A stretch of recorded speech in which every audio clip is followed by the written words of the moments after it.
आउज़ुबिल्लाहिमिनश्शैतानिर्रजीम बिस्मिल्लाहिर्रहमानिर्रहीम। Welcome to my YouTube channel Saras mathematics notes. अब तक हम लोगों ने एक्सरसाइज 1.5 कंप्लीट कर ली थी। अब हम एक्सरसाइज 1.6 को सॉल्व करते हैं, जिसमें से लाजमी ज़रूरी है कि इसमें से लॉन्ग क्वेश्चन इसी एक्सरसाइज में से आएगा। हो सकता है कि लॉन्ग क्वेश्चन 1.5 में से आ जाए, लेकिन अगर वहाँ से नहीं आता तो ये तो लाजमी है कि बोर्ड के पेपर में एक लॉन्ग क्वेश्चन इस एक्सरसाइज में से लाजमी आता है, या वो इन्वर्जन मेथड से होता है या वो क्रैमर रूल से होता है। क्वेश्चन एक्सरसाइज 1.6 में क्वेश्चन क्या है? Use matrices if possible. ये इन मैट्रिसेस को इस्तेमाल करें अगर ये पॉसिबल हैं, to solve the following statement. इन स्टेटमेंट को सॉल्व करने के लिए of linear equation by the matrix inversion method and the Cramer rule.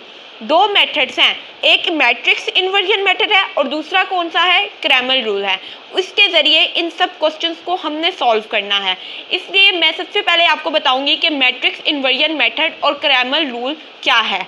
Matrix inversion method दो हमें लीनियर इक्वेशन दी जाती हैं, जैसा कि हम जनरल सपोज कर लेते हैं ए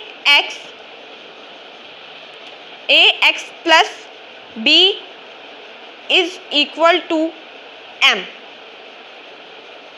ए x plus B Y is equal to M, C x plus D Y is equal to N. सबसे पहले हम इसको एक मेथड इस्तेमाल करते हुए सेपरेट करते हैं। सेपरेट कैसे करते हैं? हम इसको ए, सी, बी और डी जो कांस्टेंट हैं उनको एक अलग मैट्रिक्स बना लेते हैं,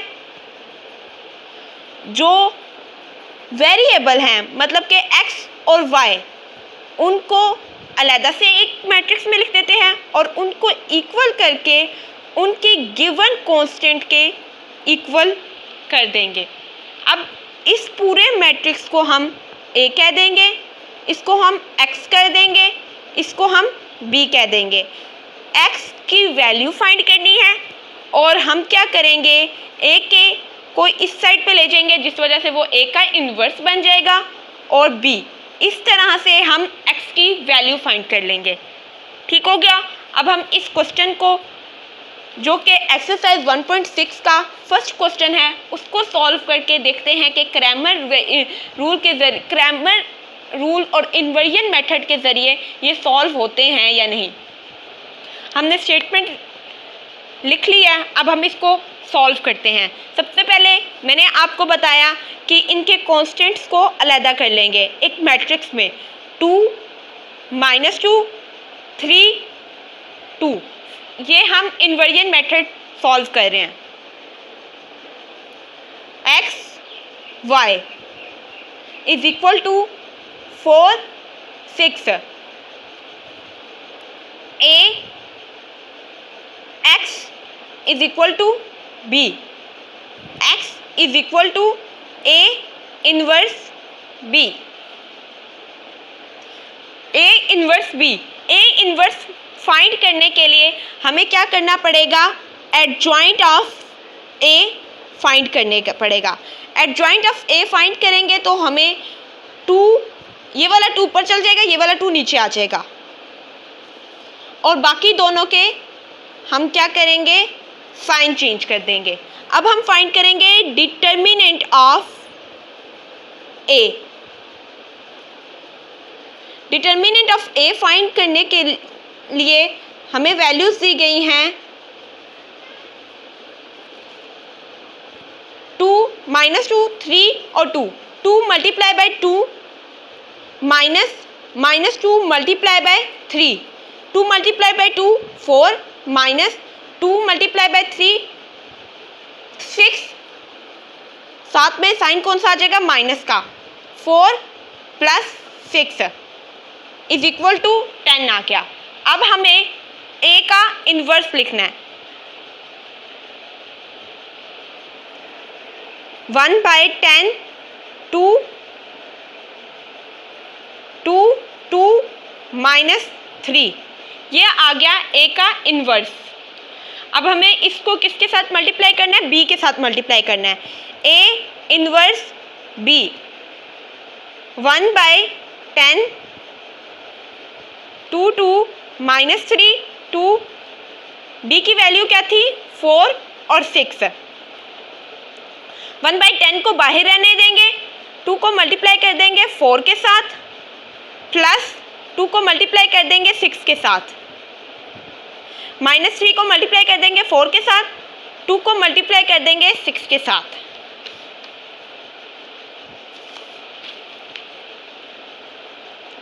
one by 10 2 multiply by 4 8 plus 2 multiply by 6 is equal to 12, -3 multiply by 4 is equal to -12, plus 2 multiply by 6 is equal to +12। ठीक हो गया। इसको आगे सॉल्व कर लेंगे, ये 20 हो जाएगा और ये 0 हो जाएगा। 10 इधर मल्टीप्लाई जो बाय 10 डिवाइड हो रहा है उसको अंदर ले जाएंगे, 0 divided by 10,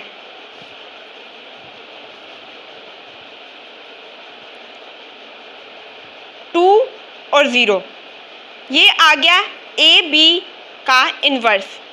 x is equal to A B का इन्वर्स। x किसके इक्वल था, x और y के, और ए बी का इन्वर्स किसके इक्वल आया है 2 और 0 के। इसका मतलब हुआ कि x की वैल्यू है 2 और y की वैल्यू है 0। अब हम क्रैमर रूल को समझेंगे। क्रैमर रूल क्या है, दो लीनियर इक्वेशन दी गई हैं, ax plus B Y is equal to m, cx plus D Y is equal to n। इससे सबसे पहले हम a बनाएंगे। a किसके इक्वल है, a c b d के इक्वल। अब हम ax बनाएंगे। ax किसके इक्वल है, हम लोग फर्स्ट वाले कॉलम की जगह ये वाले जो b की वैल्यूज दी जाती हैं उसको पुट कर देंगे, m n b d।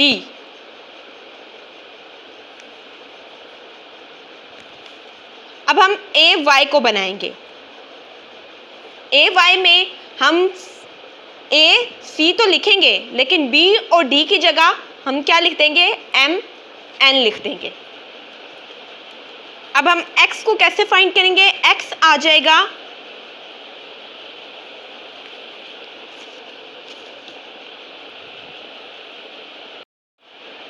ax के डिटर्मिनेंट ओवर a के डिटर्मिनेंट, एंड y इक्वल हो जाएगा ay के डिटर्मिनेंट ओवर a के डिटर्मिनेंट के। ठीक हो गया। अब हम लोग क्वेश्चन नंबर 1 को सॉल्व करते हैं क्रैमर रूल के ज़रिए और देखते हैं कि इसका आंसर क्या आता है।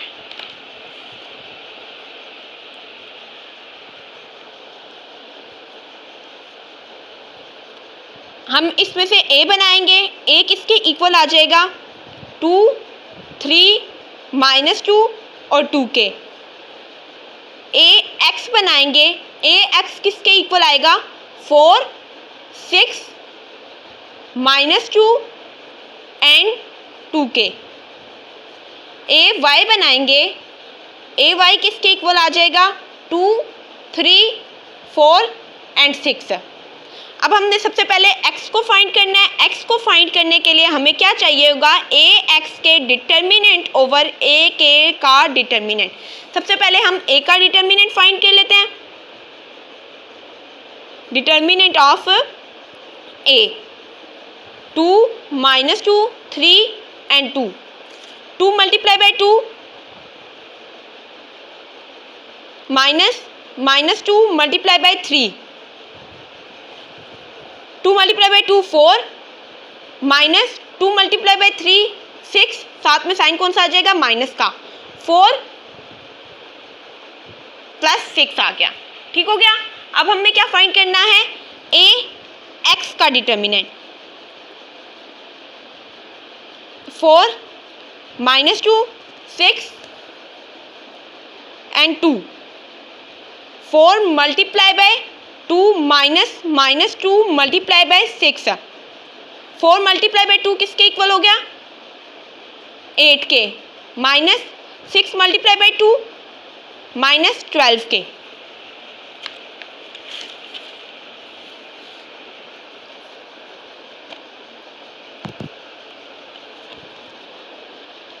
Eight plus 12 is equal to 20. X की वैल्यू क्या आ गई? एक्स की वैल्यू आ गई 20. एक्स की वैल्यू क्या आ जाएगी? 20 divided by 10 is equal to 2. X is equal to 2 आ गया. वाई को फाइंड करना है. अब हमने वाई को फाइंड करने के लिए हमने क्या फाइंड करना होगा? ए वाई ओवर ए का डिटर्मिनेंट, ए वाई का डिटर्मिनेंट ओवर ए का डिटर्मिनेंट. ठीक हो गया. ए वाई का डिटर्मिनेंट फाइंड करना है.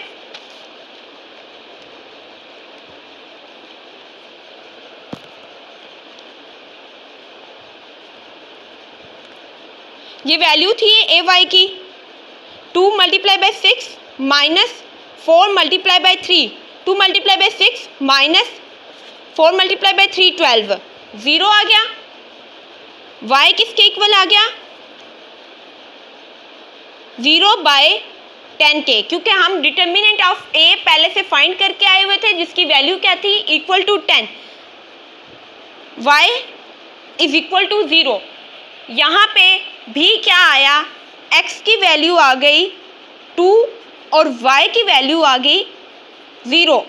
इन्वर्जन और क्रैमर रूल में दोनों की आंसर की वैल्यूज इक्वल टू, दोनों इक्वल आ गई हैं, जिस वजह से हमें पता चल गया कि ये दोनों क्वेश्चन ठीक हैं. ठीक हो गया.